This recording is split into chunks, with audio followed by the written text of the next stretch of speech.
Je suis créatrice de maquettes, de miniatures, de petits univers en fait divers et variés que je construis en live essentiellement. Ça c'était la dernière pièce que j'ai faite justement, qui m'a pris un mois, le petit bureau type un peu 15e siècle. Je me souviens surtout chez Méliès, je me souviens surtout de la lune avec le vaisseau spatial qui se crache dans l'œil en fait. Non, c'est exactement ça. Et donc je vais mélanger le paquet comme ça. Encore une fois. Donc là, vraiment, là, on est au summum du divertissement. Hein.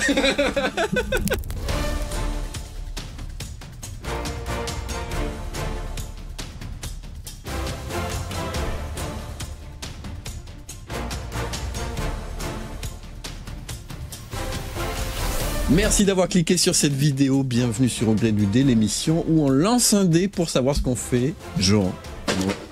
Sur rien. Bonjour à tous et bienvenue. Qu'est-ce qui s'est passé? C'est une boîte vide. Tout va bien. C'est tout va bien? Tout va bien. Ok. C'était un petit peu trop. Ouais, un peu. Mais c'est ça, tu vois. C'est l'imprévu, la spontanéité. Exactement. Donc bienvenue. C'est le hasard. La RNG. Exactement. Donc bienvenue sur Au gré du dé. Je suis très heureux d'être avec toi ce soir et très heureux d'être avec notre invité. Comme vous avez pu l'apercevoir, on a une invitée aujourd'hui. Je te laisse te présenter. Eh ben, bonjour à tous, moi c'est Lara Craft ou Arachante sur Twitch. Je suis créatrice de maquettes, de miniatures, de petits univers en fait divers et variés que je construis en live essentiellement et que j'essaie de vendre après. Voilà. Et bien, du coup, on a plein de questions, hein, n'est-ce pas, Jean? Oui. Et ça nous fait super plaisir de t'avoir sur le podcast. Merci beaucoup d'être venu. Ben, merci à vous pour l'invitation, c'était très sympa. Alors, Jean, je te propose un petit truc, c'est que tu nous expliques comment fonctionne cette émission. Alors, l'émission, celle-ci en tout cas lors de l'interview, elle est très simple. On a un dé et on va se disputer les questions au dé. C'est-à-dire que celui qui aura le plus gros chiffre posera sa question à notre invité. Absolument. Du coup, il y a des questions qui n'apparaîtront peut-être jamais. Oui. Enfin, peut-être que je ne poserai pas une seule question ce soir. Oui, la dernière fois, c'était Jean qui avait posé le plus de questions. Peut-être que cette fois-ci, ce sera moi. Voilà. À vous de nous le dire dans les commentaires. D'après vous, qui sera... Pour quelqu'un qui ne savait pas faire des gros chiffres au dé, j'ai envie de dire. Ah, elle suit. Ma malchance légendaire au dé, après, c'est... Et j'ai quand même une petite information supplémentaire, Johan. Je ne sais pas si tu le sais, mais dans ce coffre que vous voyez ici, donc on va le monter. Il est toujours caché. Il est toujours caché derrière les dés. Et il y a une petite surprise. Et si on tombe sur le... Attention. Sur le symbole donc de Dungeons and Dragons, celui-ci là. Celui-ci, eh bien on va l'ouvrir.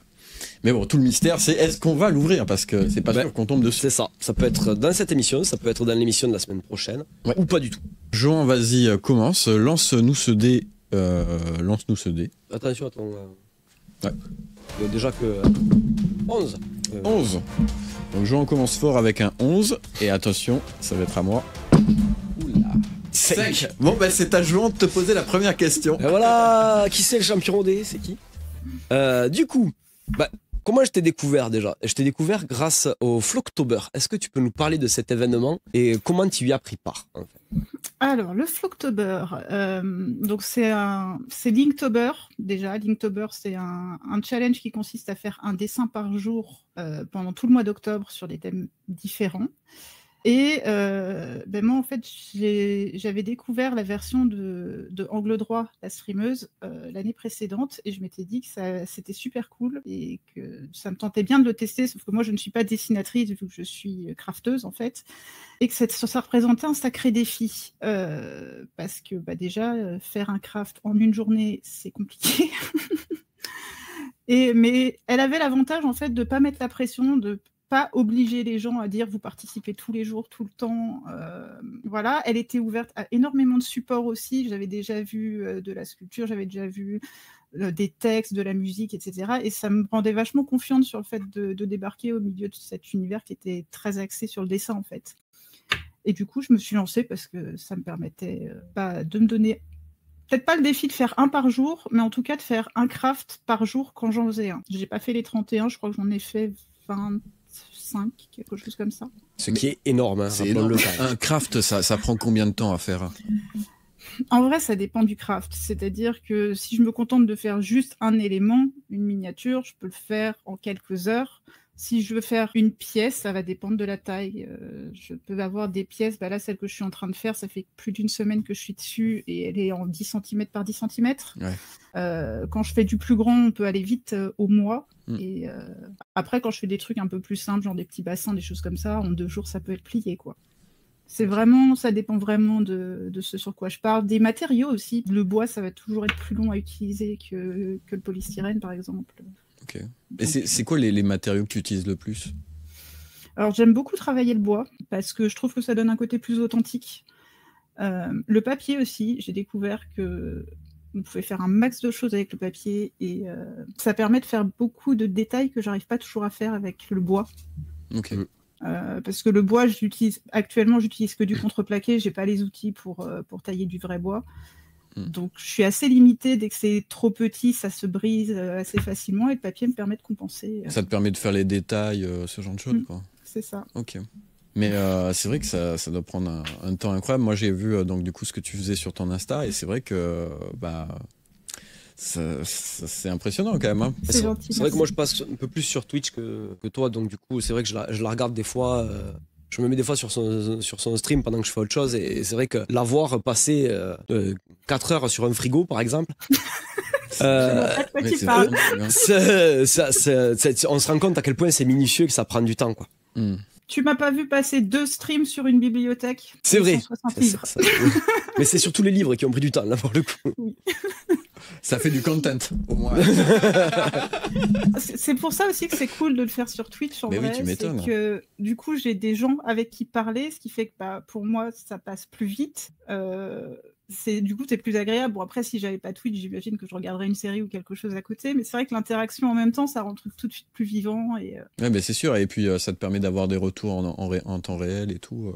Oui, ou même rencontrer des personnes qui font la même chose ou quasiment la même chose et du coup pouvoir échanger sur des techniques et progresser en fait tout simplement. Oui, j'ai une grosse commu de bricoleurs et d'artistes en tout genre et c'est vrai qu'ils ont tous leur expérience. Moi je pars de rien, j'ai commencé il y a 1 an et demi, je me suis lancée là-dedans complètement par hasard et il s'est trouvé que j'aimais bien ce que je faisais et que des gens m'ont dit que je devrais peut-être en faire quelque chose et je me suis dit let's go, t'es au chômage, c'est le moment ou jamais d'essayer. Mais c'est la question que justement je voulais te poser alors avec le dé, mais du coup effectivement tu en parles. Tu as commencé il y a 1 an et demi, c'est ça? Et qu'est-ce qui t'a donné envie en fait? Est-ce qu'il y a quelque chose qui t'a inspiré, des personnes, des... Oui, non. En fait, alors je sais que ma sœur me partageait souvent des choses qu'on voit souvent, pas toujours, mais souvent des IA, des choses comme ça, et parfois des choses craftées par d'autres gens. Oui, il y a beaucoup de choses qui sont soit craftées par des gens, des petites maisons elfiques, des choses comme ça, soit des IA qui représentent des châteaux qui ont l'air incroyables et qui, en fait, c'est qu'une IA, ça n'existe pas. Mais ce genre de choses, au début, je les regardais en mode, c'est super chouette, mais jamais j'arriverai à faire un truc qui ressemble à ça, en fait. Mais ma sœur arrêtait pas de me dire, je te verrais bien faire ça, en fait. Et je pense que ça a dû travailler un petit peu au bout d'un moment. Et un jour, je suis tombée sur une vidéo YouTube d'un gars qui faisait un laboratoire de sorciers. Et en fait, je trouvais qu'il expliquait vachement bien sa façon de faire. Et en regardant cette vidéo, je me suis dit, ça, tu peux peut-être le faire. Et du coup, j'ai commencé. J'avais envie de faire des vélins. Alors, j'ai commencé à faire des vélins. Puis après, je me suis dit, c'est bien, t'as tes vélins, mais tu fais quoi après? On leur fait une bibliothèque, puis un bureau, et puis on fait toute la pièce qui va avec. C'est ça, tu peux créer des univers comme ça, je trouve ça vachement chouette. Moi, une fois, j'ai eu l'envie d'essayer, après je me suis dit, c'est quand même énormément de matos après, non? Ouais, alors en vrai, il y a du matos. J'ai eu un peu d'investissement les premiers mois parce qu'il faut quand même avoir la peinture. La peinture, ça va parce que comme mon conjoint faisait un peu de peinture figurine, j'avais des bases, j'avais quelques pots qui traînaient. Donc après, j'en ai forcément racheté de plus en plus, mais j'avais déjà au moins ça. Et après en matériel, c'est des cutters, des scalpels et puis du papier, du contreplaqué, un peu de polystyrène. On peut faire avec beaucoup de récup. En vrai. Okay. J'ai envie de dire, je suis presque une crafteuse de luxe dans le sens où je prends souvent des choses qui ne sont pas de la récup, mais qui ont l'avantage d'être un peu plus solides. Okay.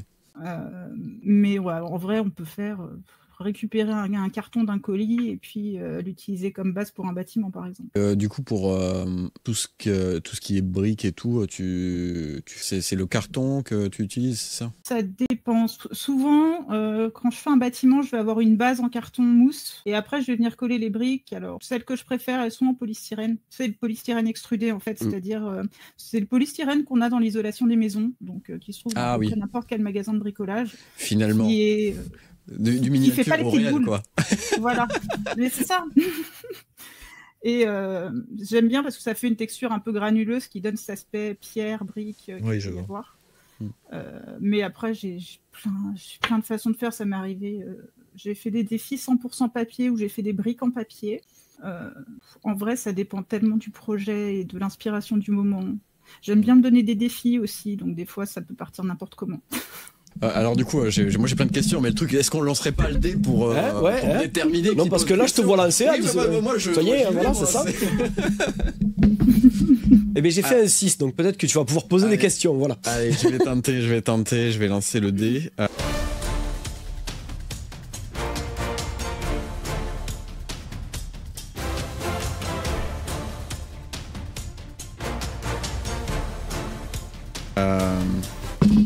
Oula. Putain, il fait 3. Il est mauvais. Je te rappelle que la semaine prochaine, on a un tournage sur du jeu de rôle. Oui. Voilà, garde bien ces chiffres en tête. Je pense que je vais pas lancer trop de dés au cas où. Si. Ah là là. Du coup, ça y est. Du coup, il faut poser une question. Je raconte des bêtises et du coup, je sais plus ce que je voulais poser. Ouais, donc du coup, je voulais savoir quelles sont tes plus grandes sources d'inspiration. Alors, je sais qu'il y a Nordforge parce que ils font un travail formidable. Mais je pense pas qu'il y ait que.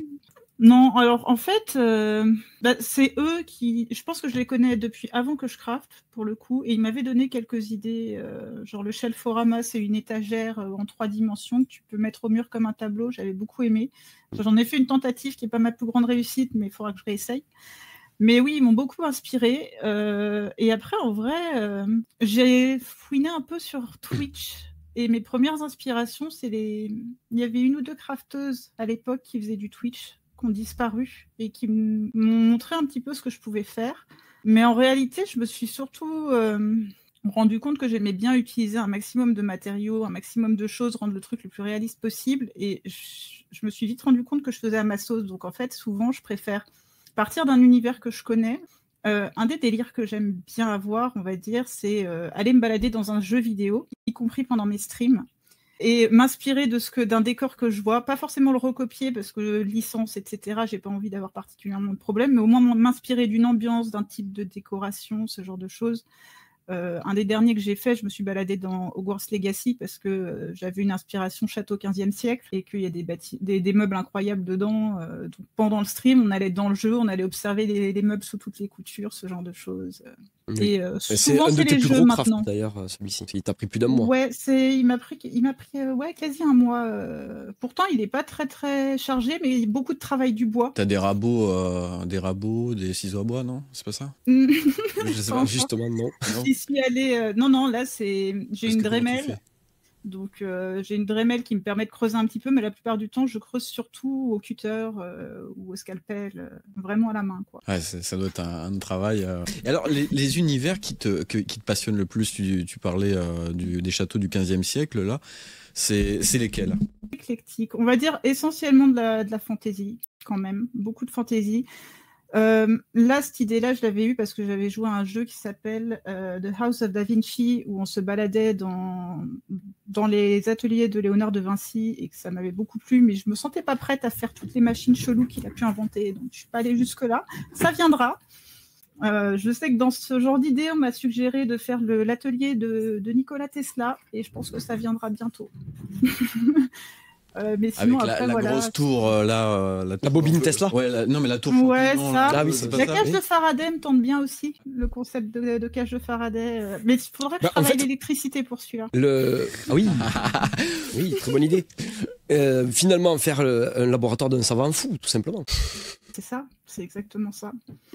Tous les défis qu'il peut y avoir derrière. Je sais que si je fais Tesla, il va falloir que je bosse l'électricité pour essayer de faire des effets un peu sympas, et ça, c'est pas ma spécialité. J'ai fait un petit peu d'électricité très basique, Mais c'est un de mes objectifs, de maîtriser ça un peu mieux et de faire des trucs de fou. T'es la nerd forge française, quoi, finalement. Et on sait jamais. Yeah. On sait jamais sur un malentendu. Non. Sauf que eux, ils le font pas en stream, ce qui fait que c'est beaucoup plus rapide. Alors, oui et non, parce que quand on voit qu'elle passe 1 mois et demi, 2 mois sur ses créations... Stream, elle passerait le double du temps, je pense. Oui, je pense aussi. Et puis ils sont 2. Ils sont 2 en plus. Et ils font pas la même taille. Non. C'est-à-dire que quand on la voit faire des châteaux de 1 mètre par 1 mètre, là... Non, moi, je préfère 10 cm sur 10 cm, c'est déjà grand pour moi. Bah, c'est sûr qu'après, c'est des chantiers, en fait, les trucs. Ouais. On va construire la maison. Puis il faut pouvoir les stocker. Et puis il faut pouvoir les stocker, surtout. Oui, il faut pouvoir les stocker, ouais. Mais c'est ce qu'on disait au début. Moi, là, ça va, je peux les mettre dans un carton en attendant que ça plaise à des gens. C'est ça. Alors, j'ai une question, mais on va lancer le dé pour voir si tu peux la dire. Oui, bah oui, parce que moi, voilà. 10, allez. Je fais des efforts pour faire des petits scores, quand même. J'y crois. Je crois en toi. Hop. Oula. Vite. Mon Dieu. Bon, ben, je ne vais pas parler de ce podcast. Voilà. C'est à toi. C'est à moi.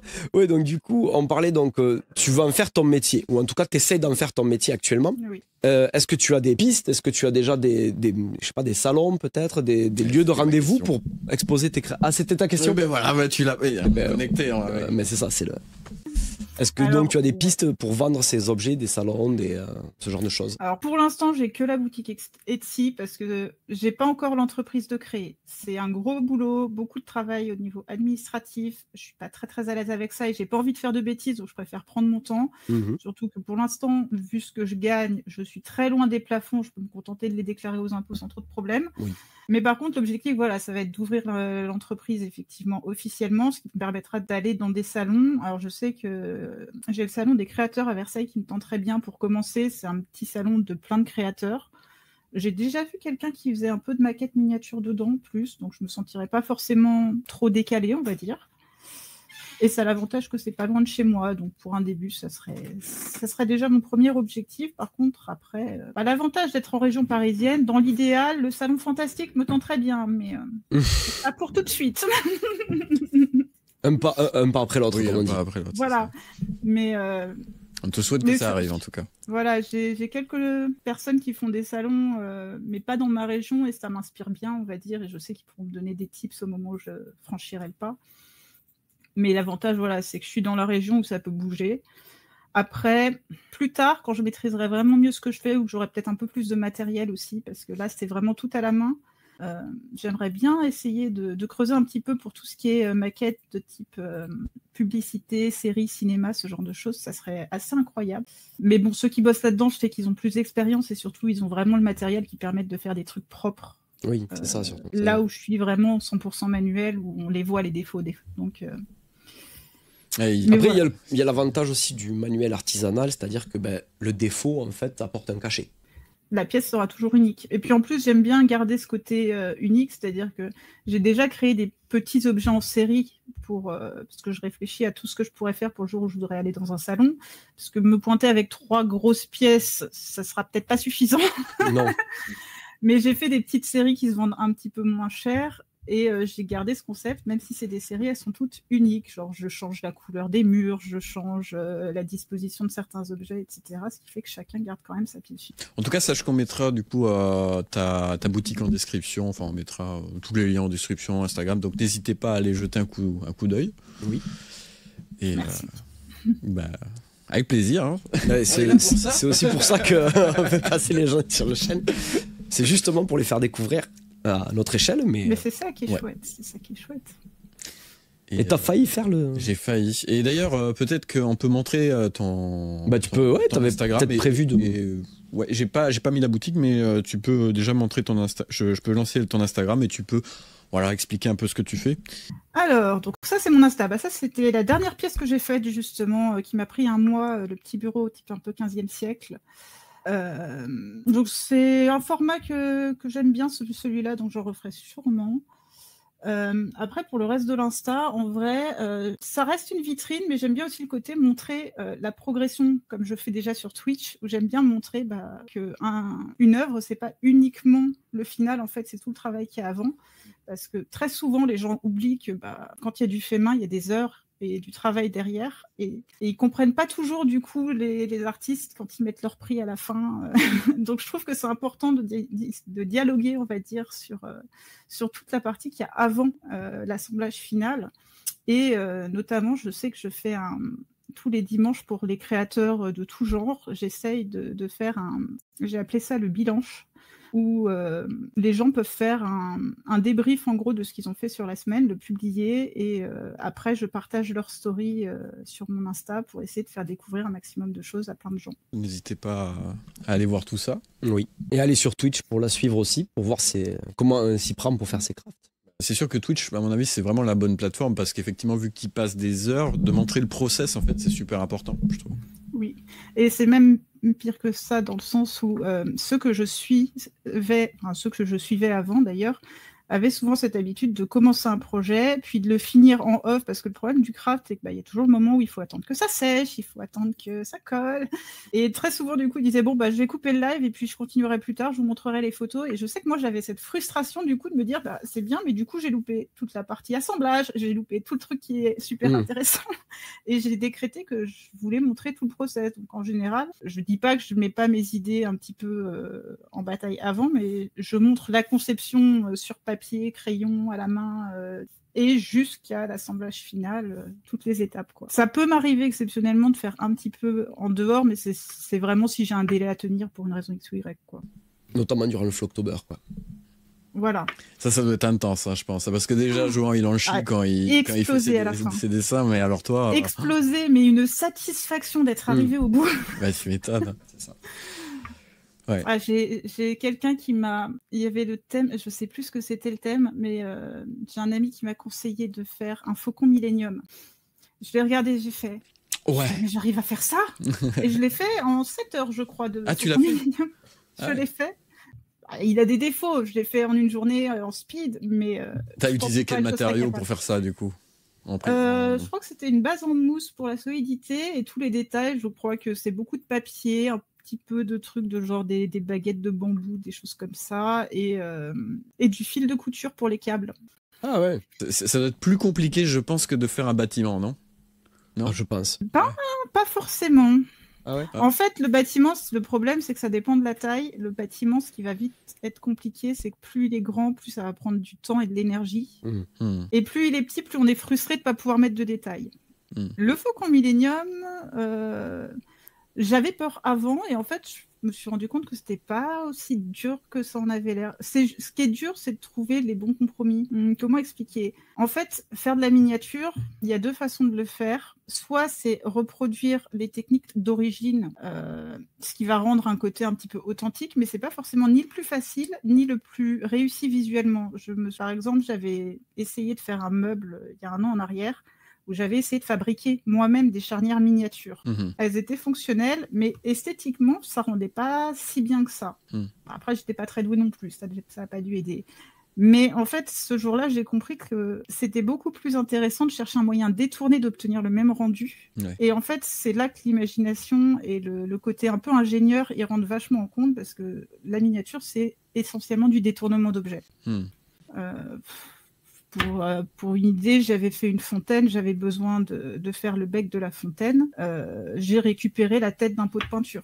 Parce que j'avais ça sous le nez à ce moment-là, et je me suis dit, tiens, pourquoi pas? Oui, c'est ça. Tu t'adaptes. C'est ça.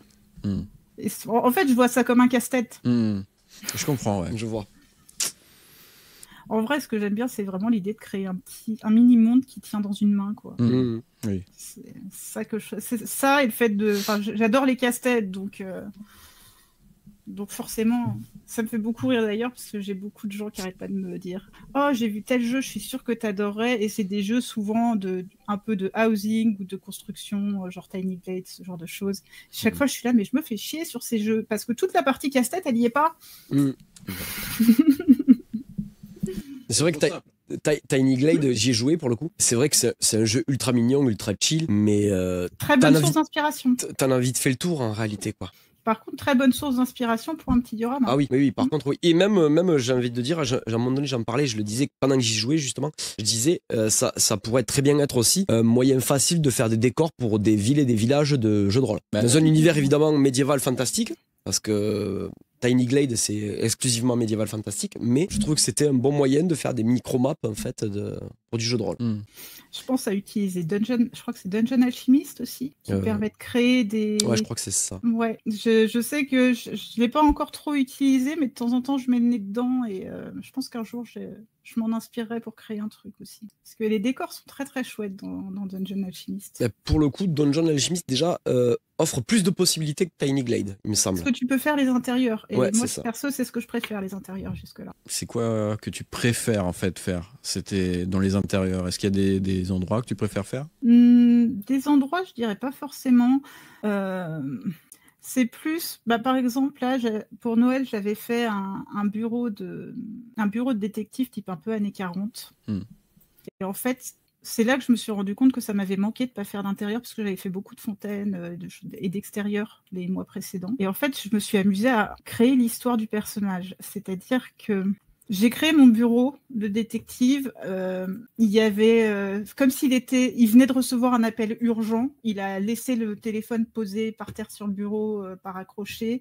Il s'est barré, il a oublié son écharpe. Il y a toujours sa cire de fumée sur le cendrier.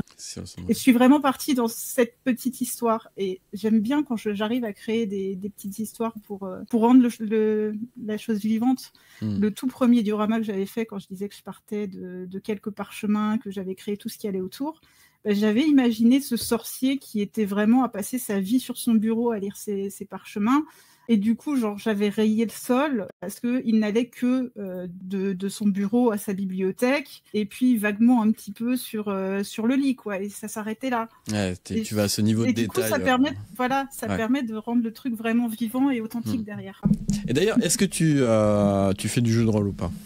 Est-ce que tu connais le jeu de rôle? J'en ai fait un petit peu. J'en ai fait pendant toute mon année de terminale où j'avais une amie qui masterisait. Ouais. Et on a beaucoup rigolé d'ailleurs. J'en ai refait un petit peu plus tard quand j'étais en coloc, mais c'est vrai que j'en ai fait très peu au final parce que j'ai souvent déménagé et du coup j'avais plus les contacts. Et c'est ça, c'est que ça demande des gens. Voilà, et l'autre problème aussi, c'est que j'avais un peu cette image, celle qui nous masterisait quand j'étais au lycée, c'était début des années 2000, et elle nous donnait beaucoup cette image, si t'es noob en jeu de rôle, tu vas te faire trash talk tout le temps. Ah ouais. Et du coup, comme j'avais pas vraiment confiance en moi à l'époque, je serais jamais allée faire les démarches dans ces conditions. Et je les ai jamais faites au final. C'est vrai que nous, on n'a pas ce rapport-là au jeu de rôle. Donc, ça a bien évolué en plus. Oui, aussi. Ouais. J'ai l'impression qu'il y a de plus en plus de monde qui en font. Oui. Il y a déjà ça. Et il y a surtout de plus en plus de monde qui a envie de découvrir ça. Enfin, c'est l'impression que j'en ai. J'ai envie de dire, l'aventure de Joueur du Grenier a fait du bien pour la démocratisation du jeu de rôle. J'en reparlais parce que j'ai une de mes amies sur Twitch qui envisage de faire un jeu de rôle, jeu de société. Je crois que c'est Heroes Quest peut-être. Oui, ça me parle. Ouais, elle voulait nous proposer de faire des sessions là-dessus en stream, et j'ai une amie qui n'est pas du tout à l'aise avec le jeu de rôle, donc je lui avais justement conseillé de regarder Aventure pour envisager la chose un petit peu plus calmement. Ouais, je comprends. Un premier pas. Ouais, voilà, c'est ça. Ça permet de se rendre compte que c'est pas forcément... Si on parle de Donjons et Dragons avec 25 dés différents et des statistiques de tous les côtés, pour débuter, ça peut être compliqué. C'est vrai que c'est ce qui peut rebuter, on en parlait, effectivement, le fait que les règles soient complexes, ce genre de choses. Mais en fait, il y a plusieurs manières de jouer finalement. Bien sûr. De manière beaucoup plus basée sur on va dire la narration. Il y en a qui sont plus techniques. Ça dépend vraiment de la manière dont on veut faire du jeu de rôle, quoi. Et oui, c'est ça qui est bien aussi, c'est qu'aujourd'hui, en termes de jeu de rôle, tout le monde peut trouver son compte. Là, récemment, j'ai acheté le jeu Donjons et Chatons. Je ne l'ai pas encore lu, mais j'y ai déjà joué. Et c'est très bien, justement, pour initier les nouveaux joueurs, voire même les enfants, parce que c'est un univers très mignon. Ouais. Et donc, c'est très bien pour initier les nouveaux joueurs et les enfants, quoi. Parce que c'est un système de G2D très simple, finalement. Et tout le monde aime les chatons. Et tout le monde aime les chatons. Je propose qu'on lance le dé. Oui. Oui, parce que tu as commencé à poser des questions. Mais voilà, après, moi, on m'arrête pas. Et il faut bien qu'il essaye d'en poser quand même, vu que le dé veut pas. C'est ça. Du coup, on n'oublie pas le petit dragon, on espère qu'on va tomber dessus, mais petit coup de dragon, là. Allez. Eh ben non, non, pas moi. 6. C'est un 9, ça. Avec le point en bas, c'est 9. Attends, bon. Moi, tu l'as pas vraiment lancé, là. Je suis désolé, mais... Ouais, je vais le relancer. On n'a rien vu. Ouais. Hop. Voilà, bon, ben là, je tombe sur... là, vraiment, le jeu ne veut pas que je gagne. Hein. Je suis tombé sur ça, quoi, sur 0. Est-ce que je le relance? Oui, relance. Allez, ouais, vas-y. Hop, une dernière. Alors, si ça peut te consoler, l'autre jour sur Baldur's Gate, j'ai fait 3-1 d'affilée. Bon, ben merci de m'accompagner dans cette tourmente. On dirait moi lors de ton JDR. Oui, là, je pense que ce dé ne m'aime pas, en fait. Et d'ailleurs, c'est une tirelire à la base. Je pense qu'en fait, à chaque fois que tu tombes sur un ou une connerie comme ça, tu dois mettre de l'argent dedans, je pense. À tous les coups, il doit y avoir un jeu comme ça. C'est sûr. Je serais déjà port pour info. Bon, ben Jean, il faut travailler maintenant. Il faut travailler maintenant, voilà. Moi, j'ai pas prévu autant de questions, là, aussi. Bon, alors, vas-y, pose ta question. Je te l'offre, parce que... Quels sont tes projets futurs? C'est la question. Ah oui, c'est vrai. En fait, oui. On veut savoir. C'est quoi l'actu? Qu'est-ce qui va se passer? On veut tout savoir. Au gré du dé numéro 1 sur l'actu. Il n'y a rien de figé, on va dire. Je me sens, en fait, le truc, c'est comme je suis toujours dans un entre-deux, parce que mine de rien, je suis toujours un petit peu en apprentissage. Donc là, ça va être les objectifs premiers, ça va être en termes de craft, développer des choses abordables. Parce que le problème, c'est mon plus gros problème actuellement, c'est qu'une grosse pièce, c'est stylé, mais ça se paye cher. Et tout le monde ne peut pas se le permettre, et ça, j'en ai conscience. Donc, un de mes objectifs, c'est de trouver ce qui va me plaire, que je pourrais faire facilement, pas trop cher. Et c'est dur parce que ça fait plusieurs tentatives et je suis jamais satisfaite. Donc ça, c'est la première étape. Ensuite, d'ici l'été, d'ici fin août, on va dire, ouvrir officiellement l'entreprise. Comme ça, à partir de l'année prochaine, me renseigner vraiment à fond sur les salons, ce genre de choses, pour rendre les choses concrètes. On va dire ça, c'est la progression à court terme, avec en tête le Versailles des créateurs. Je suis pas contre aussi, je sais qu'il y a une petite boutique qui fait sur Versailles une boutique qui sert pour les créateurs justement. Ouais, qui sert de vitrine un petit peu. C'est ça permettrait d'avoir un point de vente physique éventuellement, si j'arrive à avoir des contacts corrects. C'est des choses qui sont accessibles à ce stade. Qui vont t'aider à avancer, quoi. Je pensais aussi après, peut-être éventuellement, nous on a par exemple à Toulouse, on a par exemple des bars de jeux de rôle, des trucs comme ça. Moi je suis sûr, ils vendent notamment des choses. Oui, c'est ça. Après c'est la partie aussi où il faut que je me renseigne sur tous les gens. Ouais, ça va être du démarchage, mais tout ça va venir avec. Ça va venir. En vrai, j'ai tellement de choses à faire parce qu'il y a toute la partie réseaux sociaux où il faut que j'apprenne à faire du montage vidéo, ce genre de choses, parce que un artiste c'est bien, mais s'il n'y a pas de visibilité, ça va pas très loin. Sur au gré du dé. C'est déjà incroyable. Mais c'est vrai que c'est beaucoup de compétences et en même temps je vais pas me plaindre parce que c'est vrai qu'on voit souvent des gens qui disent ouais mais quand on est artiste on n'a pas le temps, il faut qu'on sache gérer les réseaux, il faut qu'on sache faire du montage, mais en fait je me dis que au fond on peut faire tout ça depuis notre canapé, on a quand même de la chance de nos jours. Ouais, c'est sûr. Après, ça prend du temps, quoi. Remonte 20 ans en arrière. Oui, mais je vais dans l'extrême, mais imaginez, s'il y aurait pas ça. 15e siècle, vous êtes artiste, il faut aller de château en château en espérant trouver un mécène. Potentiellement, ça implique quelques petites choses qui vont pas vous plaire pour servir le seigneur du coin. Ah ça ne passe pas sur le gré du dé. Hein, mais pas besoin de remonter autant des châteaux. Hein. Pas besoin de remonter autant des châteaux. Regarde, 20 ans en arrière, les réseaux sociaux n'existaient pas, point. Ça, il fallait se démarcher, il fallait se déplacer. C'était il y a 20 ans, hein, c'est pas si vieux. Le téléphone. Ouais. Maintenant, on a les arnaques. Mais oui, effectivement, c'est vrai que disons quand que on remonte un petit peu en avant... Disons que j'essaie toujours de prendre le positif, même quand il y a des choses difficiles. Ouais, mais... oui, bah oui. Sinon, on n'avance pas. Ouais. Mais je pense que Twitch c'est clairement une bonne idée. Enfin, tu fais bien d'être sur cette plateforme. Et je pense qu'il y a aussi, il y a possiblement, parce que je m'intéresse aussi à comment communiquer. Et je crois que TikTok Live c'est intéressant aussi, il me semble. Oui, je sais pas, je m'y suis jamais intéressé pour le coup. Parce J'ai qu'ils pas veulent encore lancer un franchi le truc pas. de shop, de magasin, ou Oui, peut-être qu'ils l'ont lancé, je suis pas trop au courant, mais j'ai déjà eu c'est- les notifs comme quoi je pouvais m'inscrire pour le TikTok Shop, effectivement. Mm. J'ai pas encore essayé les live TikTok, mais ça pourrait venir. Je sais que j'ai vu quelqu'un que je suis un petit peu il fait de l'aubergerie, lui, il fait de la côte de maille. Ah oui. Et il a commencé depuis peu les lives sur TikTok et ça a l'air de bien marcher, donc ça donne des idées, on va dire. Mais oui, clairement, c'est là que je suis le plus à l'aise Twitch actuellement, parce que c'est vrai que c'est con aussi à dire, mais Insta, on se retrouve vite, entre guillemets, coincé entre artistes. Oui. Et quand on veut vivre de sa passion, le problème, c'est que les artistes, ils vont souvent soutenir un petit peu, mais c'est pas forcément eux qui vont Ce sont acheter pas forcément au des clients, final, quoi. parce que très souvent, ils peuvent faire la même chose, en fait. Donc, Twitch a cet avantage de pouvoir toucher beaucoup plus facilement plus de monde, que ce soit via les raids ou autres. Et ça permet de... C'est plus facile pour moi, peut-être, de toucher plus de monde sur Twitch, en tout cas, actuellement. Ouais, mais je comprends tout à fait. Après, peut-être qu'il y a moyen de faire, et nous, on se posait la question de le faire en multi-stream, quoi. Mais oui, mais c'est ça. C'est le multistream maintenant, c'est ce qu'il faut faire, je Ouais. pense. Enfin, comme ça, tu fais. déjà, il y a plateformes, Twitch, YouTube très souvent.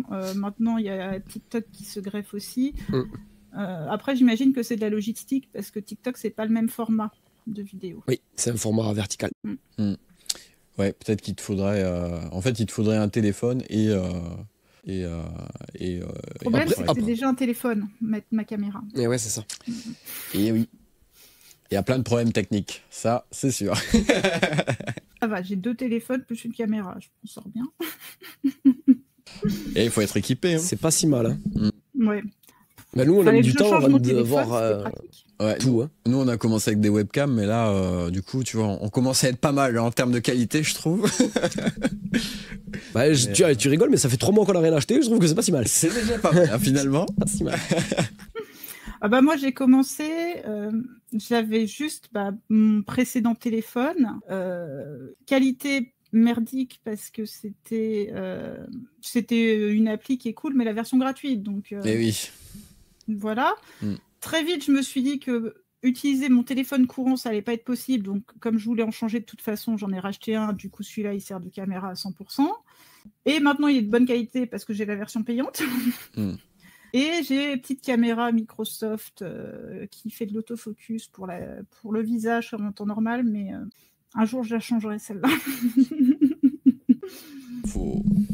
Il y a du oui, mais matos, d'un quoi, autre à côté, acheter. comme il a fallu que je m'habitue à voir ma tête, c'était pas mal d'avoir un truc où je me voyais un peu flou au début. Ouais, c'est pas évident. Hein. Oui, il faut réussir à s'accepter, et notamment la voix aussi. Enfin, c'est plein de Je choses te garantis comme que ça. revisionner les expressions, tout ça, c'est vrai que. Quand j'ai les premiers podcasts, il y a un an maintenant, les premiers podcasts où on tournait, où on se regardait après derrière. Oh là là. Ouais. Là, C'est cringe. On commence à être un petit peu plus à l'aise. C'est cringe. Que, ouais. Notamment les problèmes de langage, tu sais, les trucs comme ça. Bon, moi, j'essaie de faire. J'essaie d'en avoir le. Bah oui. C'est pas simple, quoi. Les médiatiques de langage, on en aura toujours. C'est vrai qu'il faut apprendre à se les maîtriser et c'est. Ah, moi, je les vois parce que je les monte, donc. Oui, voilà, en plus. Moi, j'avoue, je m'en rends pas compte et je réécoute pas mes rediffs. Enfin, sauf ponctuellement, si j'ai l'impression, le jour où je vais vouloir refaire mon setting ou changer mon micro, je pense que je réécouterai. Mais c'est vrai que sinon, je me contente de m'assurer qu'on m'entend à peu près bien au début du live. Et après, adieu, va, parce que c'est bizarre. Hein. Ouais. Ah non, moi c'est là que tu vois que je suis barjot. C'est que j'ai tout le temps à côté de moi un écran avec un retour son et image pour justement. J'ai le retour image, mais pas le retour son. J'arrive pas à gérer de m'entendre en écho, c'est trop bizarre. Enfin, alors je l'entends pas parce que c'est en dehors du casque, tu vois. Le retour son, c'est sur la tablette, donc du coup j'ai cet avantage-là. Mais il me le faut pour être sûr que j'ai pas oublié de remettre mon micro, que j'ai pas oublié de. Et puis. La solution. Un régisseur. J'ai mis les récompenses en point de chaîne. J'ai mis les récompenses en point de chaîne. Si j'oublie de remettre le micro ou un truc, ils me le disent. Oui, mais pour ça, moi, il faut être affilié. Certes. Voilà, donc venez follow ma chaîne Twitch. Jean, il me semble. Venez follow ma chaîne Twitch. Allez follow sa chaîne là. C'est super cool en plus. Jean, j'aimerais bien lancer le dé une dernière fois, mais avant, j'aimerais dire à tous nos téléspectateurs, finalement, qui peuvent du coup s'abonner à Au Gré du Dé et à Lara Craft, qui s'affiche. Ah si, voilà. Hop, ça s'affiche juste ici. Bon, quand je parle, du coup, on voit pas. Mais du coup, ouais. N'hésitez pas à vous abonner, on met tous les liens en description. C'est important et ça nous fait plaisir. Donc, ça. Allez, vas-y, lance le dé, là, j'ai envie de poser une question. 5. Ah, tu peux faire. Là, il met le niveau vraiment. Je te laisse de la marge là. Je crois en toi, petit dé. Enfin, gros dé, du coup. 1, 2, 17. Ah ben voilà. J'ai réussi un jet de dé. Mais je n'ai plus de questions, c'est ça le problème. Non, une question que je pourrais te poser, c'est est-ce que tu as on va dire des gens que tu suis, que voilà, que tu aimerais envoyer les gens aussi regarder ce qu'ils font. Des petites recommandations, finalement. Les recos. Je suis en train de réfléchir pour pas en frustrer certains. Ah oui.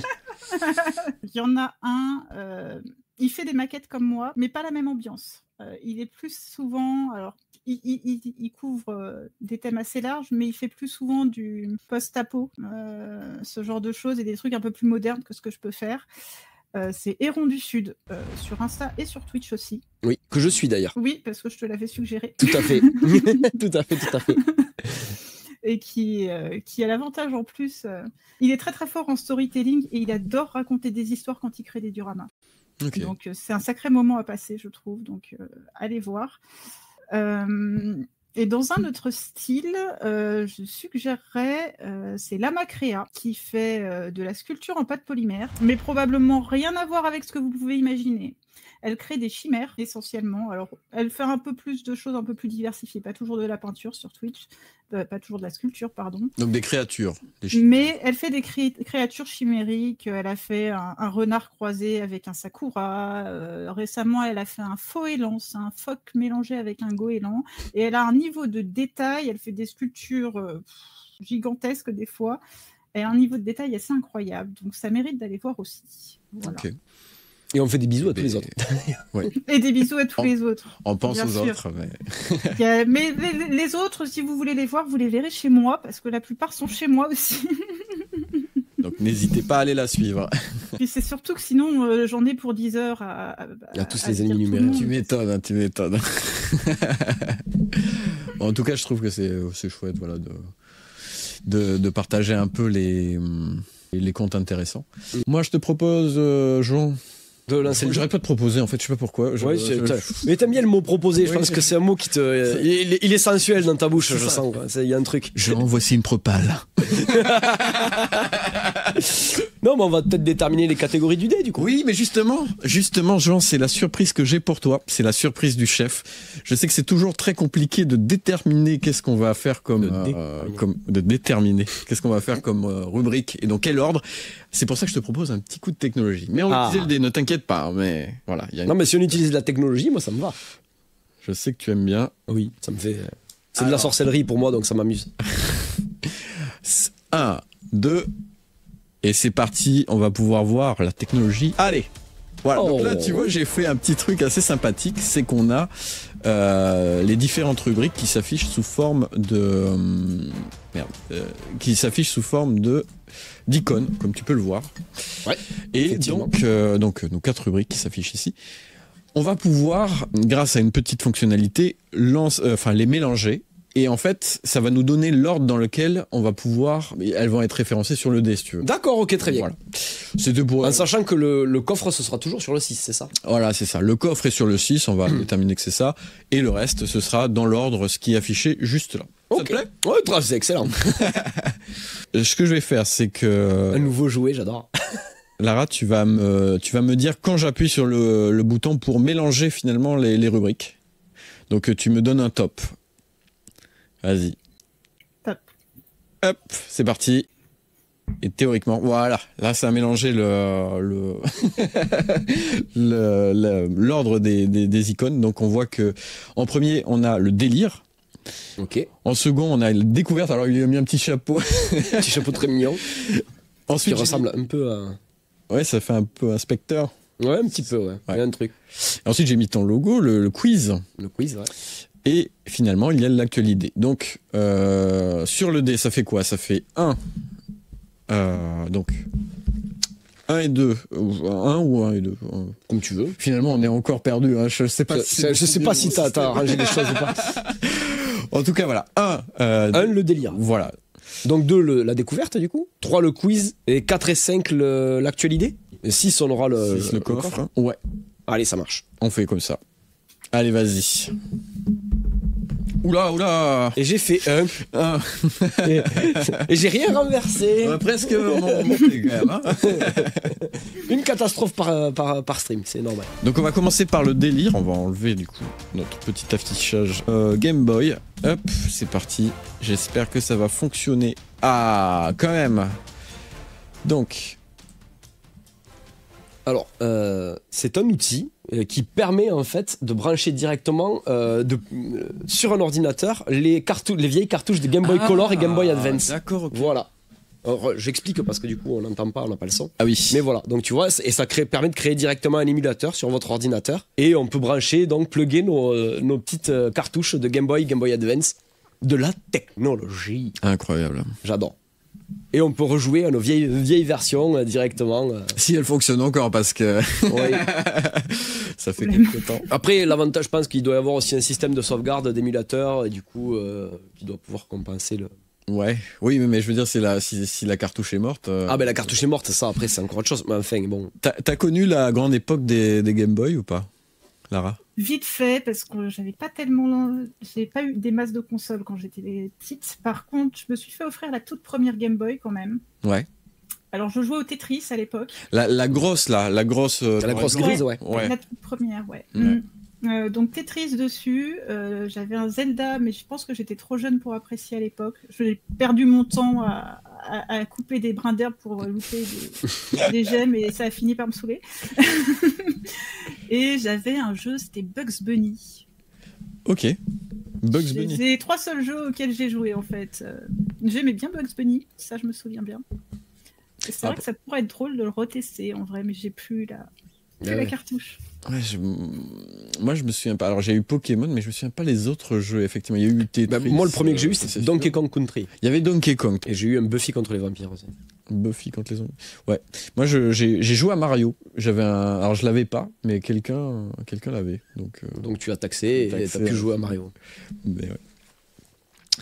Et donc, ouais, c'est quand même pas mal d'avoir ce petit outil là. Bon, après, il y a des émulateurs, mais bon, voilà, c'est toujours plus authentique. Disons que ça, c'est. Voilà, puis ça a un côté.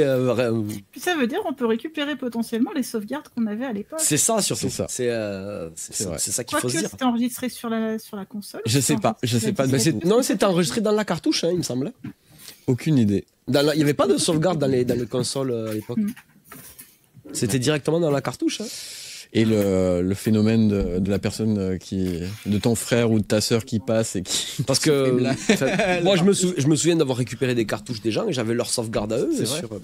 Ah ok, donc c'est vraiment dans la console, dans la. Ouais, c'est dans la cartouche. La sauvegarde. Ouais. Ok. Mais une disquette quoi en fait. Ouais, c'est pareil. La cartouche c'est une disquette. Ah les disquettes, ça date. Ouais. Est-ce que je viens de prendre un coup de vieux? Oui, probablement. Bon bah tous, hein. Parce qu'on a tous connu dans une disquette, tu pouvais stocker un fichier texte, quoi. C'était à peu près. Ouais. Mais pas Word, hein. Juste un fichier texte. Son Word n'existait pas. Donc. Quand j'avais commencé à écrire un livre à l'époque, il y a longtemps, et je stockais sur disquette les premières sauvegardes. Ah ouais. Ouais. Tu l'as toujours cette disquette? Non. J'ai perdu dans de nombreux déménagements. Ouais, c'est sûr. Tu m'étonnes. Bah, faut dire que les déménagements, c'est le top pour perdre des trucs. Hein. Ouais.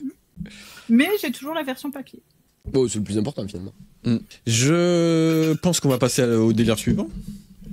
Oui. Si ça vous va. Bah, moi, tout me va. Donc, alors, moi, j'ai un petit truc. C'est sur du jeu de rôle. C'est assez court, mais ça m'a fait rigoler. Allez, on lance la vidéo, on va voir si elle se lance.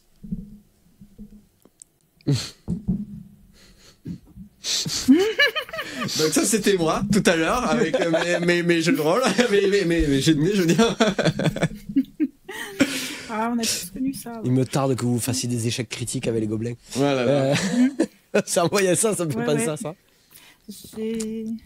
J'ai connu comme ça un elfe mage qui a voulu faire monter une montagne à un centaure en passant par la falaise et en le téléportant de 20 mètres en 20 mètres et en descendant, il a fini en échec critique. Classique. Aïe. Aïe, les chevilles. Ouais. Voilà, il a fini téléporté à moitié dans la montagne, juste suffisamment pour que les mains suffisamment décollées pour qu'il puisse pas relancer son sort. Les parties de jeu de rôle, c'est dingue, quoi. Ils s'en passent des choses. Ça part dans tous les sens. En tout cas, voilà, ça m'a fait un peu rire. Bah ouais, c'est surtout que c'est très moi, finalement, hein, parce que... Ah, c'était très toi, là. Pour l'interview... J'ai même été obligé de lui concéder des questions. Hein. Ouais, c'est vrai. Bon, ben du coup, nous voilà repartis pour lancer le dé. Oui, tout à fait. Vas-y, fais ton... Je fais apparaître tes petites icônes, là. Donc du coup, il y en a une qui disparaît, j'imagine. On va faire comme si le délire n'existait pas. Voilà, c'est ça. Et si tu n'existais pas... Pourquoi j'existerais? Et voilà, la chanson dans Au gré du dé, c'est absolument incroyable. J'espère qu'on va pas se faire strike. Non, ça risque Je rien. pense pas chanter assez bien pour ça, ça devrait le faire. Ça risque rien. Samuel Etienne fait comme ça. Dans ses streams, pour pas se faire strike, il chante lui-même les chansons. Il fait lui-même la BO. Ouais, c'est terrible. C'est pas mal. Il est aussi bon chanteur que moi, donc c'est vous dire à quel point c'est rassurant. Donc en premier, on a la découverte, ensuite on a l'actualité et ensuite on a le quiz. Très bien. Donc 1-2 découverte. Ouais. 3-4 l'actu. Ouais. 5 le quiz et 6 le coffre. Et tu peux lancer le dé du coup. Allez, c'est parti, je vais lancer le dé. C'est parti, je crois en toi, petit dé. 1, 2... Et c'est le 6. C'est le 6. C'est le 6. Oh, Waouh. J'aurais réussi à débloquer ce coffre. Incroyable. Alors là, il faut savoir que j'ai un petit peu la pression. Il nous faudrait le bruit de Zelda quand il ouvre un coffre. Alors voyons. Bye, c'est quand. Alors, de quoi s'agit-il? C'est un jeu de cartes. C'est un jeu de cartes, effectivement. Et. Ah, oula, je vais pas tout casser. Donc, comme vous pouvez le constater, c'est un jeu de cartes. Qu'est-ce qu'il a de particulier? Absolument rien. Mais par contre, moi, je vais vous faire un truc incroyable. Je vais vous faire un tour de magie. En direct. Et. Oh là là. Attention. Et c'est sans effets spéciaux, hein, on rappelle. Hein. Exactement, la cascade est présente. Et je ne vous garantis pas que ça fonctionne. Ça fait très longtemps que je ne l'ai pas fait. Tu ne t'es pas entraîné cet après-midi. En fait, je ne savais pas quoi mettre dans le coffre et je me suis dit, allez, ça va être drôle, on va faire un petit tour de magie. Je sais pas si t'es hypé, Lara. j'attends de voir ça avec impatience. Ouais, je savais pas qu'il avait ce talent-là. Hein, je t'avoue que je découvre avec toi. Hein. Il faut savoir que ça fait très longtemps que je n'ai pas fait de tour de magie comme ça, donc tout peut arriver. Mais finalement, est-ce qu'on n'est pas là pour ça? Est-ce qu'on n'est pas là pour le drama? Donc... Non, ça c'est sur ma chaîne Twitch, le drama. Tout pour le drama, c'est ma chaîne Twitch. Alors, comment ça va se passer? Ce que je vais faire, en fait, c'est que je vais d'abord te demander de vérifier que c'est un jeu de cartes, finalement, qui n'a rien de... Qui n'a rien de suspect. De suspect. Enfin, j'espère qu'il n'y a rien de suspect, parce que je n'ai même pas regardé, donc... Non, a priori, non. 5 as de pique. Il n'y a que des as, en fait, à l'intérieur, donc pour moi, il est normal. Puisque quand on joue à Balatro, tu peux avoir un jeu avec que des as, donc... Ah oui, c'est vrai que maintenant, t'es un spécialiste des cartes. Vas-y, passe. Donc, on va le mélanger en direct pour bien montrer à quel point, bien évidemment, il n'y a aucun trucage. Hein. Voilà. Je me la pète un petit peu. Ouais, je vois. Monsieur Groupier dans une autre vie. Monsieur Frime, je vois. Et donc, en fait, il y a énormément de cartes, comme vous pouvez le constater. Ouais, c'est un jeu de 52. De 52 cartes, effectivement. Et ce qu'on va faire, c'est que je vais mettre le paquet comme ça et je vais finalement faire bouger mon pouce pour que tu puisses sélectionner une carte, Lara, d'accord? Ça te va? Ok. Donc tu me dis stop. Stop. Ok. Jean, je veux que tu prennes la carte. Oui. C'est bon? Ouais, c'est bon. Donc Jean, tu vas regarder cette carte et tu vas la mémoriser. Ouais, c'est bon.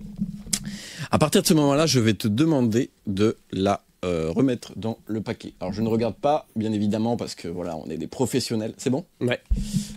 Tu l'as remise je ne sais pas où, et c'est très bien. Oui, c'est le but, non, normalement. C'est exactement ça. Et donc je vais mélanger le paquet comme ça. Encore une fois. Donc là, vraiment, là, on est au summum du divertissement. Hein. Ah, on a un invité surprise. Waouh! Là, même le chat s'y met, quoi. Il va regarder ça avec impatience. C'est incroyable. C'est le tour de cartes qui l'a hypnotisé. Donc, on a notre jeu de cartes. Promis, il n'y a pas de coupure, il n'y aura pas de montage. Je vais regarder donc les différentes cartes et je vais essayer de ressentir la puissance des cartes finalement. Yu-Gi-Oh! Et là, j'ai un doute sur 2 cartes finalement ici. Et donc, Johan, tu vas mettre tes 2 mains comme ça, en fait. Et hop. Et là, je vais te demander de lever les mains comme ça. Oui. Tu vas lever les mains et tu vas. Vas-y, parle dans le micro pour qu'on. Oui, je lève les mains du coup. Ouais. Et tu vas me dire si tu vois une carte et si tu sens une des mains qui est plus lourde que l'autre. Non. Vas-y, essaie de te concentrer. Non. On a besoin d'aide. Mais soit un bon magicien, voilà. Donne-moi une main. Celle-là. Qui te semble plus, voilà. Alors, ce que tu vas faire, c'est que tu vas retourner cette carte. Très bien. Et voilà. Et est-ce que c'était cette carte? C'est cette carte. Est-ce que oh là là, on dirait que c'était vraiment le 6 de carreau. Effectivement. Incroyable. Ah, on est vraiment au summum du divertissement en live. Si T'en as pensé quoi, Lara? Incroyable, je suis pas capable de faire un dixième de ce que t'as fait, personne. Moi déjà, quand je les mélange, j'en fous partout, alors... Pareil. Bon, je suis content, j'aurais pas trop perdu la main. Donc tu maîtrises encore ce tour. Voilà, c'est un des seuls tours que je maîtrise. Le seul que je sais faire, tour de carte, il n'y a pas assez de place pour le faire ici. Ah, il faut faire les calculs mathématiques. Ah ouais, non, c'est terrible. Non, c'est pas ça. C'est pas ça? Ok. Non, ça nécessite une gestuelle précise. Ok. Donc j'aurais pas la place de le faire, je pense. Ok, parce qu'on pourrait, pour un prochain épisode, en faire. Comme il essaye de t'embarquer, là. Ouais, non, mais il mourra pas. Hein. En tout cas, voilà. Donc, du coup, je ne savais pas quoi mettre dans le coffre et j'ai mis ça. Donc, si vous êtes divertis, je suis très heureux. Bah, écoute, c'était marrant. Bah, oui. Et en plus, t'as réussi ton coup. Alors, du coup, c'est gagnant, quoi. Ouais. La classe. On passe à la suite? Oui. Après ce moment intense, on peut regarder. Ah oui, bah très bien. Vas-y, lance le dé. Ah oui, c'est découverte en premier, c'est ça. Oula. Le 5, du coup, c'était le quiz. Exactement, c'est le quiz. Bon, on part directement en mode quiz. Ça n'arrête pas, il y a énormément d'actions qui se passent ici. Alors, le quiz. Comme l'autre fois, j'ai pas eu le temps, donc je l'ai généré avec l'IA. Donc ça va être très aléatoire et je m'excuse pour toute la commu anti-IA. Voilà, c'est ça. Donc, alors, on passe en mode quiz. Hop. Donc j'ai essayé de faire une thématique avec les miniatures, tout ça. Bon, est-ce que les réponses sont correctes? Je n'en ai aucune idée, donc tu pourras peut-être nous dire ou pas. Oh. Donc, comme tu peux le voir, on a les compteurs juste à côté, donc on voit combien il y a de points. Et donc là, ce qu'on va faire, c'est que on va poser la question, ensuite on se donne quelques secondes et vous allez répondre à votre tour et on va échanger à chaque fois la personne qui répond. Ça te va? Oui. Oui, ça me va. Ok. Quelle est l'échelle la plus couramment utilisée pour les maquettes de trains miniatures? Est-ce que c'est 1/50, 1/100, 1/81, 1/200? En vrai, j'hésite. Parce que je suis pas spécialiste du tout en maquette de train. J'aurais tendance à dire 1/100. 1/100. Pas sûr. Ah non, mais moi je fais des quiz difficiles, faut pas non plus. Il n'y a pas de souci. Mais reposez-moi la question en juillet, il y aura le salon de la miniature, salon international de la miniature à Versailles. Je pourrais me renseigner. C'est ça. Bah tu nous enverras un message. Tu pourras fact-checker absolument toutes les réponses du quiz. Bon, alors là, c'est une question un peu particulière. Alors Jean, j'aurais dit 1/50. 1/50. Alors c'est parti, on va voir tout de suite. Mais je sais parce que je ne sais plus ce que c'est. Moi pour le coup, j'y connais vraiment rien. 1/200 perso, mais. Donc c'était 1/81. Ah ouais. L'échelle 1/81, aussi appelée O, est la plus populaire pour les trains miniatures car elle offre un bon équilibre entre le détail et la taille manageable. D'accord. Alors c'est l'IA qui a répondu ça, je n'ai pas du tout fact-checké, mais je suppose, j'espère en tout cas que c'est vrai. Après, normalement, l'IA elle prend ces informations Oui, j'espère. où il faut, quoi. Ouais, j'espère. En aussi. principe. En En principe. vrai, c'est pas déconnant. Mais oui, non, mais Ouais, c'est pas déconnant. déconnant. Après, c'est comme tout, il y a toujours plusieurs tailles. Parce que, ouais, bah, comme ils disent, en fonction de l'espace, en fonction du nombre de détails qu'on veut, ça change tellement de choses. Ouais, c'est ça. Ouais, c'est sûr. Mais je pense que 1,80, ça doit prendre de la place. Il faut avoir un bon espace chez soi pour faire un train avec tout le circuit. Je pense aussi, ouais. Ouais. C'est vrai que j'avais pas pensé. Mais il me semble Mais qu'il c'est y a, énorme, en fait, il y a un 80. il y a un musée de la miniature, il me semble, dans le sud-est. Je sais plus dans quelle ville. Alors, faudra que je vérifie l'info. Mais... Oui, mais oui. Mais je crois que je l'ai vu aux infos, en fait. Il y a On a un mini 6 Paris. mois, On a un mini Paris pas loin d'ici. Il y a ça aussi, ouais. Parce que nous, on habite à côté de Montauban, on va dire. Et il y a un truc qui fait le mini Paris dans les environs, ouais. C'est genre la ville de Paris, c'est une espèce de petit musée à ciel ouvert, si tu veux. D'accord, ouais. Ouais. Non, moi je parle vraiment d'un musée dédié à la miniature. Il y a des circuits de train complets qui représentent vraiment. Ok, bah je sais pas. Mais c'est dans le sud-est, il me semble. Je me souviens plus du tout du nom du. Si. Ouais, tu sais pas. Mais si vous le savez dans les commentaires, dites-le nous. Oui. Tout à fait. Et par contre, il y en a un à Lyon qui est super intéressant de musée de la miniature. Mais j'ai jamais pu le voir. J'ai vécu à Lyon, mais je faisais pas de miniature à l'époque. Ah. Et j'ai jamais pris le temps d'y aller. Et du coup, t'es passé à côté. déçue. Ouais. Mais beaucoup de miniatures liées au cinéma, notamment. Ah oui. Ok. Donc, je rêve d'y aller à l'occasion quand j'aurai le temps de retourner par là-bas. Quoi. On te souhaite que tu y retournes. Du coup. Oui, il faut juste prendre le temps. Ouais, c'est ça. Et le train. Allez, on passe à la suite. Hop. Quel célèbre musée expose une collection de maisons de poupées miniatures datant du... et là, il faut être bon. Du 17e, c'est ça, 17e siècle. Il y a combien de barres à prélever? Il y en a 2. 17. Oui, donc j'ai raison. Oui. Donc 17. Le Louvre, est-ce que c'est... Alors, est-ce que c'est le Louvre? Est-ce que c'est Rijksmuseum? Ou est-ce que c'est Metropolitan Museum of Art? Ou alors, est-ce que c'est le musée d'Orsay? Jean, ça va être à toi de répondre en premier. J'aurais dit le nom imprononçable là, à droite. Ouais, Ouais, celui-là. Celui-là, ok. Et toi, Lara? J'hésite parce que la maison de poupée est beaucoup plus développée aux États-Unis Ouais, oui, c'est vrai. qu'en France. Mais d'un autre côté, au 17e, c'est peut-être plus en France. Donc j'aurais peut-être tendance à dire musée d'Orsay, je l'ai jamais fait. Donc, Alors le musée d'Orsay, j'ai fait histoire de l'art, normalement c'est un musée d'art contemporain. Donc non, alors. voilà. Ah ouais, mais elle a répondu. Donc, Oui, non, mais d'accord. Non, mais pour le coup, j'ai Mais une peut-être culture que de oui, poisson hein. rouge et une mémoire encore plus de poisson rouge, donc forcément. Jean, il sème le doute. C'est sa meilleure technique. c'est pour faire croire que je suis capable de gagner, mais alors que pas du tout. Et on va montrer la réponse. Hop. Et c'était Rijksmuseum. Je sais pas ce que... Il doit être en Islande, celui-là. Non Alors, est à Ouais. Amsterdam. Donc, le Rijksmuseum est à Amsterdam, abrite une collection impressionnante de maisons de déconnant. poupées miniatures reflétant la vie domestique hollandaise d'autrefois. Ouais, musée d'Orsay, c'est donc c'est contemporain, donc c'est je crois que c'est tout ce qui est après la Révolution en fait. Donc tu as toutes les œuvres de David, non pas David d'ailleurs parce que David il va être plutôt au Louvre et donc ça va être plus donc la période romantique donc avec Géricault, ce genre de choses. Et après. Oui, ben, art contemporain, c'est rarement mon truc. C'est probablement pour ça que j'ai jamais mis les pieds, du coup. Après, les œuvres de Géricault et tout ça, c'est Oui, magnifique. non, Donc, ça va. il y a quand même une partie qui est dédiée à du vrai Non. art.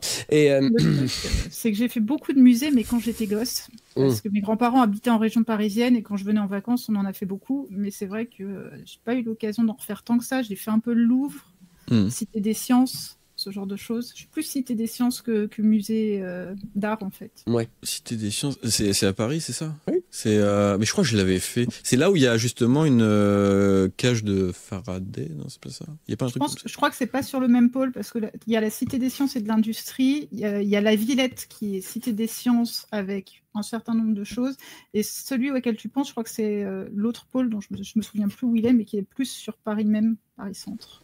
Ok, parce que moi j'y étais allé, mais ça fait longtemps, c'était pour quand j'étais au lycée, donc ça commence à dater et je me souviens plus trop. Ouais. Ben là, ça fait pas assez longtemps que je suis revenue en région parisienne, j'ai pas eu le temps de faire la deuxième. Donc. Elle était en travaux, je crois, la dernière fois que j'ai voulu y aller. Il paraît que Paris, c'est toujours en travaux, non? Oui, puis avec les JO, c'était encore pire. Ouais, bah, Aïe, aïe, aïe. On va pas parler de politique ici, parce que ça pourrait... bon, les JO, c'est pas de la politique. Oui.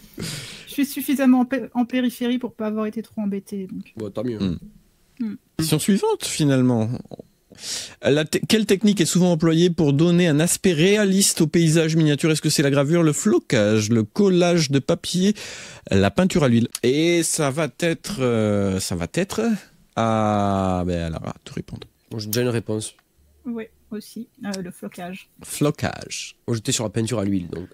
Peinture à l'huile. Ben, tu vois. Hop.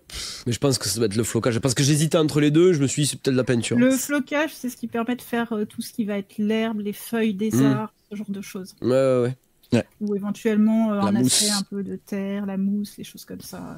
C'est toutes les textures en fait qui vont permettre de rendre le côté naturel aux extérieurs. Ouais, je vois, ouais. Non, moi j'étais justement sur la peinture parce que justement avec la peinture tu peux donner un aspect réaliste aussi aux choses, donc c'est pour ça. Et d'ailleurs, la peinture serait plus vraie effectivement pour les objets et le flocage pour les extérieurs. Et du coup on n'a pas besoin de regarder la réponse de l'IA puisqu'on a déjà eu l'explication. Tu l'as, vu que t'as répondu. Mais c'est bien, l'IA a la c'est- bonne explication.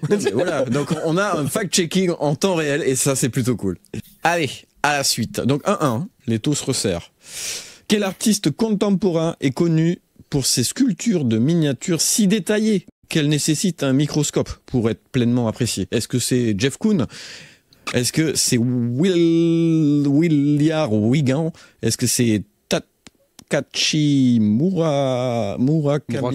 Ou est-ce que c'est Damien Hirst? Aucune idée de si j'ai bien prononcé, mais voilà, c'est à vous de répondre à cette super question, et notamment, Johan, c'est à toi. Elle est à toi, cette chanson. Moi l'Auvergnat qui s'embrasse. C'est vraiment un épisode musical. Hein. Ah, on envoie de la ref, là. Hein. Pourtant, je suis pas Auvergnat. Hein. On embrasse tous les Auvergnats, bien sûr. Je vais dire tout à fait au hasard, Willard Wigan. Willard Wigan. Et toi, là? J'en sais fichtrement rien en vrai. Ah, c'est pas accepté comme réponse, hein, ça. Oui, non, mais on va oui, dire, c'est pour ça que j'ai répondu au pif. Jeff Koons, parce que c'est le seul nom qui me dit quelque chose dans la liste, là, comme ça. Aïe, aïe, aïe. Ouais, mais moi, c'est justement parce que Jeff Koons me disait quelque chose que j'ai pas dit ça, tu vois. Oui, mais moi, je regarde plus des miniaturistes que d'autres choses. Oui, non, mais bien sûr. En vrai, Takashi Murakami me dit aussi quelque chose. Ben oui, c'est pour ça. Et ça serait pas déconnant qu'un japonais parte dans ce genre de délire, pour être honnête. Ah, Mais, oui, je vais oui, rester c'est sur vrai. ma première idée. Ça fait pas si longtemps que je suis là-dedans, donc j'ai fouiné un peu sur Insta, mais j'ai trouvé ce qu'on m'a proposé. J'ai pas forcément. Oui, bien sûr. Bah, on va voir la Mais du réponse. coup, j'irai chercher après. Ouais, tout à fait. Du coup, tu nous as dit Jeff Koons. Ouais. Alors, montrer la réponse. Non, c'est William. Heureusement, Jean qui fait ça au hasard. Il est en veine, ce Mais il a de Jean. la chance, Ouais, quoi, qu'est-ce que il a tu de veux? C'est la RNG, ça. Le pouvoir de la RNG. Willard Wigan crée des œuvres microscopiques comme des statues dans le chat d'une aiguille. Alors je ne savais pas que ça s'appelait un chat, mais en tout cas, j'espère que vous saviez vous, que ça s'appelait un chat? Non. Visible uniquement au microscope en repoussant les limites du miniature. Donc voilà, lui il fait vraiment dans du miniature. Ça me Quoi. parle. Ça me parle, les statues qu'on voit dans le chat d'une aiguille. Donc je pense que j'ai déjà vu, j'ai juste pas retenu le nom. Ouais. Ouais, non. Et du coup, Jean, tu gagnes un point et tu prends Je prends le lead. Tu prends le lead. On passe à la question suivante, de manière instantanée. Quel alliage métallique souvent utilisé dans les figurines miniatures historiques est apprécié pour sa faible température de fusion et sa capacité à reproduire des détails fins? Est-ce que c'est le bronze, l'étain, plomb? Est-ce que c'est l'acier inoxydable ou est-ce que c'est l'aluminium? Et ça va être à toi, Lara, de nous J'aurais répondre. tendance à dire éteint plomb. Étain. Ouais, j'aurais dit pareil. Toi, tu aurais dit pareil. Ouais. Parce que les petits soldats de plomb, etc. Ouais, il y a les soldats de plomb. Et puis je pensais aux premières figurines Warhammer aussi. Qui, il me semble, étaient en plomb. Et puis les teints se font très très facilement aussi. Donc, Après, perso, j'ai des souvenirs de mon père faisant fondre des figurines de soldats de plomb pour fabriquer d'autres choses quand j'étais gosse. Donc, Ouais, c'était ça. Spontanément. C'était ça. Ouais. Mais d'un autre côté, c'est quand même un peu logique parce que. Mais les premières- En tout cas, l'acier inoxydable, il est peut-être allé un peu fort. Ouais. Mais ouais. En tout cas, ouais, c'était ça. Bien joué. Oui, non, mais moi je me souviens que les warmers, elles étaient en plomb. Enfin, Oui, ben tu vois, cette phrase me dit quelque chose, des soldats de plomb, tu vois. Oui, ça aussi. Ça me dit un truc, effectivement. Donc bien joué. On passe à la question suivante. Quelle technique japonaise, eh bien on en parlait justement, adaptée au monde miniature, utilise des couches de lac pour créer des objets décoratifs d'une précision extrême. Est-ce que c'est Shashiko? Est-ce que c'est Urushi? Est-ce que c'est Surashi? Ou est-ce que c'est Kintsugi? Désolé pour cet accent, je me suis emporté. Oui. Désolé à toute la communauté japonaise qu'on salue et on envoie le bonjour. N'hésitez pas à laisser des commentaires pour dire à quel point vous détestez à quel point vous détestez l'accent de Steve. C'est à qui? C'est à Jean? Mais Jean, qu'est-ce que tu attends? Dis-nous. Ouais, bah, je vais dire le Surashi. Voilà. Totalement au pif. Hein, Surashi. En fait, je crois que je lance un D4 dans ma tête et c'est le chiffre qui tombe qui détermine la réponse. Hein. Je vais pas vous mentir, c'est à peu près ça. Alors déjà, c'est pas le kintsugi, parce que le kintsugi, c'est le truc qui permet de réparer les objets de porcelaine qu'on casse. Ça, c'est à peu près sûr. En vrai, j'hésitais aussi avec Surashi, mais comme j'aime pas donner une réponse hasard pareil que les autres, bah, on va faire Sachiko. Et puis, Jean va encore gagner. En tout cas, c'est bien, c'est comment dire, c'est joueur, et ça, on apprécie. Hop. Et non, c'était Urushi. Très bien. Bon, voilà. Moi, j'ai pas de regret. Comme j'ai dit, je lance un dé dans ma tête et c'est le dé qui me donne ma réponse. Hein. Là, quand c'est pas du tout. Là, clairement. C'est pas du tout un domaine dans lequel je me suis renseigné à fond, donc forcément. J'ai vaguement essayé de me souvenir si j'avais entendu le mot chez Ici Japon, parce que des fois, ils proposent plein de trucs comme ça, avec des techniques un peu traditionnelles, mais aucun souvenir. En tout cas, sache que je suis très content, Joan, parce que tu as choisi du coup Surashi, c'est bien ça? Oui. Et c'est moi qui l'ai inventé, donc je suis très très content de mon œuvre. Bien inventé, du coup. Ah, merci. Oui, parce que t'es tombé dans le panneau aussi, finalement. Ouais, au début, je voulais mettre sashimi, mais je me suis dit que bon, ça allait pas passer. Ça aurait été un peu gros. Là, quand même. Du coup, l'urushi, l'art de la langue japonaise, est utilisé dans des miniatures comme des boîtes Inro, offrant une finition durable et des détails minutieux. Très bien. Et voilà, donc personne ne gagne. Next, on passe à la question suivante. Tout va très vite ici. Quel film d'animation japonais, inspiré d'un roman de Mary Norton, dépeint la vie secrète de petits êtres vivants sous le plancher? Est-ce que c'est le tombeau des Lucioles? Est-ce que c'est Arrietty? Est-ce que c'est Pogno? Ou alors est-ce que c'est le royaume des chats? Lara, c'est à toi. Je l'ai vu, moi. Donc. J'aurais tendance à dire que c'est Arrietty, mais ça remonte, donc je suis pas sûre à 100%. Mais c'est des petits êtres qui vivent... C'est juste le plancher qui me perturbe, mais on va dire Arrietty. Arrietty. C'est effectivement Arrietty. C'est Arrietty. Ouais, je l'ai vu il y a pas longtemps. Je l'ai revu il y a pas longtemps, pour le coup. Allez, ouais. Les films des studios Ghibli, je les ai tous vus et revus. Donc. Ça fait partie des choses que j'aimerais revoir parce que j'aime beaucoup, mais c'est incroyable. Plus le temps en ce moment. Mais Arrietty, c'est vraiment un bon film, je trouve. Je l'ai même vu au cinéma, Arrietty. Et j'ai vu... j'ai vu aussi en concert comment ça s'appelle c'était... Oui, tu m'as parlé de la bande... Le Nicolait Orchestra. Et du coup, le Nicolait Orchestra reprennent les chansons, les musiques des studios Ghibli. Et ils avaient avec eux la chanteuse française, donc du coup de Arrietty. D'accord, ok. Lors de ce concert. Et du coup, j'ai pu... Ça devait être incroyable. J'ai pu la voir en concert. Tu me l'avais déjà dit, mais c'est ouais, et vraiment, c'était magnifique. C'est vraiment passé une superbe soirée. Eh bien, vous gagnez tous les deux un point, et ça, c'est plutôt sympa. Ça va vite, ça va très vite. Quel film, sorti en 2015, utilisait la technologie de la miniaturisation via des particules PIM? Est-ce que c'est Ant-Man? Est-ce que c'est La La Land? Est-ce que c'est Downsizing? Ou est-ce que c'est Le Voyage Fantastique? Et là, ça va être à Jean de répondre de manière instantanée, tout de suite, maintenant. Je dirais Ant-Man. C'est Ant-Man. Downsizing, c'est plus tard, donc j'aurais tendance à dire Ant-Man aussi, pour le coup. On va montrer la réponse. Eh bien oui, c'était Ant-Man, a introduit Scott Lang, qui utilise des particules PIM pour se réduire à la taille d'une fourmi, offrant des scènes spectaculaires de monde. Si on m'avait dit que j'aurais juste sur une réponse à propos d'un film, quand même. Bah, tu vois. Hein. 2 d'ailleurs. 2, parce qu'il y a Ariette. 2, du coup, oui. N'empêche, il est quand même pas mal ce petit quiz. Il y a quand même des questions un peu dans tous les sens. Ça va. C'est-à-dire que même pour un. Après, je l'ai retravaillé parce qu'il m'avait fait un peu n'importe quoi aussi. Ah oui, j'ai quand même un peu aidé. Mais. T'as apporté ton soutien un peu à l'IA qui était un peu scabreux. Oui. Alors. Quel film muet de 1901 réalisé par Georges Méliès est considéré comme le premier à montrer une personne miniaturisée? Est-ce que c'est le petit mélomane? J'allais dire le petit mélanome, mais non. Non, pas le mélanome. Pareil. Alors oui, le mélanome est petit, effectivement. Donc le petit mélomane, l'homme à la tête de caoutchouc. Est-ce que c'est Le Voyage ou Le Nain et le Géant? Et ça va être à Lara de répondre. Je sais fichtrement rien. Je peux faire l'appel à un ami. Non, on va dire Le Voyage. Le Voyage. Jean, tu te sens plutôt... je pense que je vais tenter Le Nain et le Géant, mais vraiment parce que c'est obvious. Parce que je ne connais pas du tout l'œuvre de Méliès. Je vais être sincère, je ne connais pas. Mais d'un autre côté, à l'époque, est-ce que c'était pas obvious, justement? Ouais, c'est ça, en fait. Souvent, comme il n'y avait rien de créé, ouais, voilà. C'était Le Nain et le Géant, effectivement. Le Nain et le Géant, The Draft and the Giant, utilise des trucages pour montrer un personnage qui se divise en deux, l'un devenant minuscule, pionnier du cinéma de miniature. Bravo Jean. Moi je me souviens surtout chez Méliès, je me souviens surtout de la Lune avec le vaisseau spatial qui se crache dans l'œil en fait. Mais effectivement. Ouais. Mais tout ce que je connais de Méliès finalement, c'est issu du film de Scorsese. Donc comment il s'appelait déjà ce film?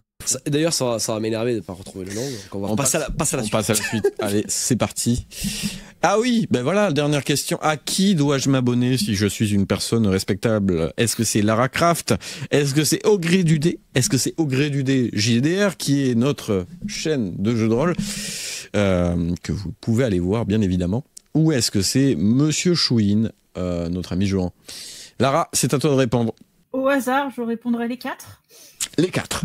Et Jean, tu nous dis quoi? Ah oui, j'aurais dit les 4 aussi. Les 4 Alors, on va montrer ça tout de suite.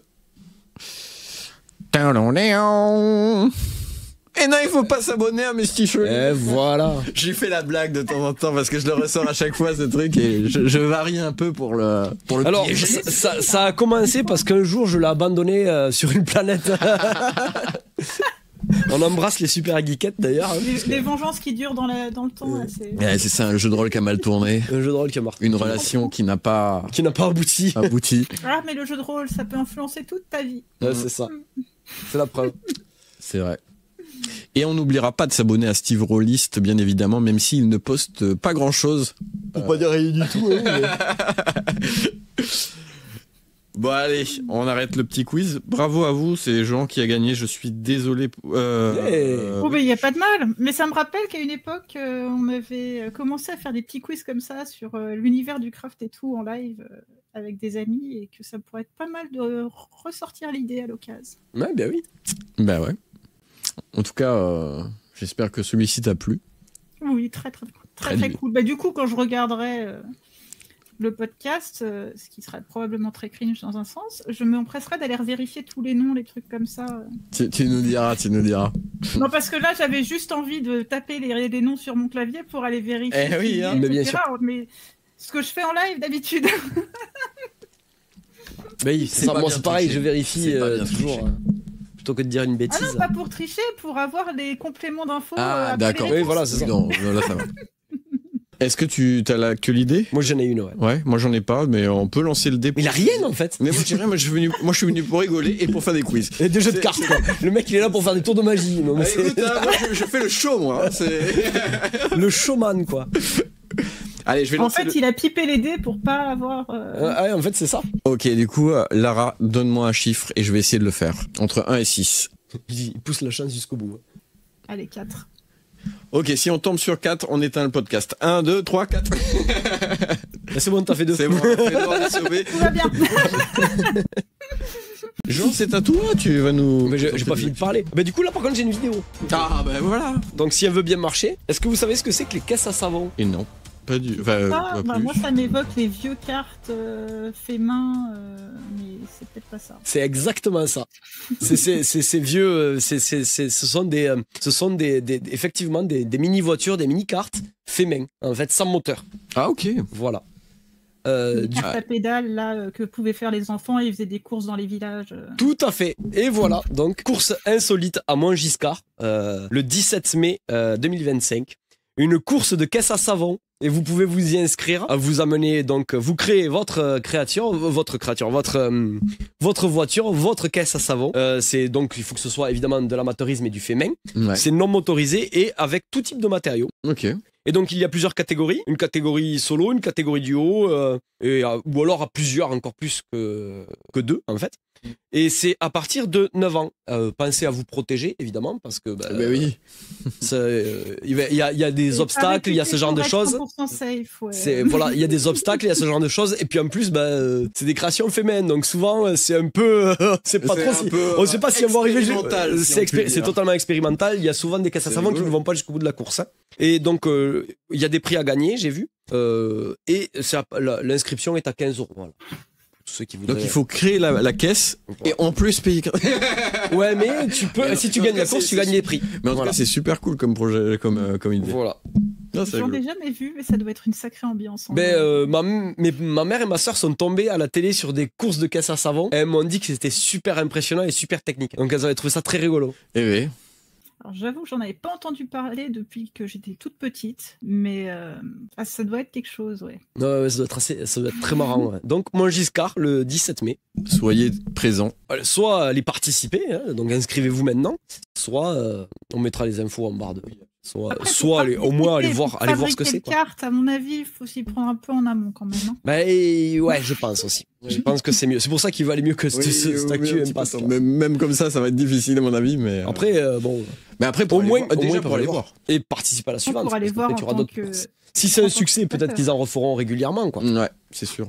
Bon, on arrive à la fin de ce petit podcast. Est-ce que Lara, tu as passé un bon moment avec nous? Bien rigolé, bien papoté. Non, très très cool. Contente de vous avoir rencontré. Nous aussi. C'est un plaisir et dans tous les cas, je continuerai à suivre vos avancées futures de mon côté. Et pareillement. C'est gentil. Pareillement. On va finir donc la vidéo. Est-ce que tu veux envoyer les gens sur tes réseaux sociaux? Est-ce que tu veux finir? Est-ce que tu veux conclure cette vidéo? Bien, ma foi, je vous invite à venir, alors essentiellement sur Twitch, tous les jours de la semaine, pour du craft le matinal, globalement.